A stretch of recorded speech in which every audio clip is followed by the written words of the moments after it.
झटपट शेकोटी पेटवा. राज्यात तापमानाचा पारा घसरला आहे. थंडीचा कडाका वाढला आहे. राज्यात मागील काही दिवसांपासून थंडीचा जोर चांगलाच वाढला आहे. शनिवारी तापमानाचा पारा आणखीन घसरला. राज्यात आगामी 2 दिवस थंडीचा कडाका कायम राहणार असल्याचा अंदाज आहे. शनिवारी राज्यातील सर्वात कमी तापमान धुळ्यात नोंदवण्यात आलं आणि या ठिकाणी 4.4 अंश सेल्सिअस एवढ्या तापमानाची नोंद करण्यात आली. उत्तरेकडील थंड वाऱ्यांचा जोर चांगलाच वाढल्याने राज्यात गारठा वाढला आहे. हवामान खात्याच्या अंदाजानुसार दक्षिण अंदमान समुद्र आणि परिसरावर असणाऱ्या चक्राकार वाऱ्यांमुळे आज कमी दाब क्षेत्राची निर्मिती होण्याचे संकेत असल्याची माहिती हवामान विभागाने दिली आहे.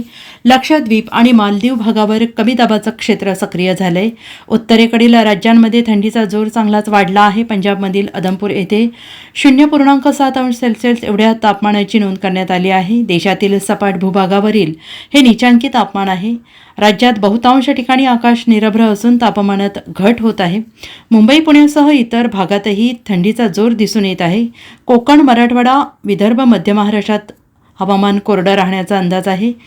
कमाल आणि किमान तापमानात पुढील 2 दिवस कोणताही बदल होणार नसून त्यानंतर कमाल तापमानात 2 ते 3 अंशाची वाढ होणार असल्याचा अंदाज हवामान विभागाने व्यक्त केला आहे. Bureau report, SBN Marathi, Mumbai.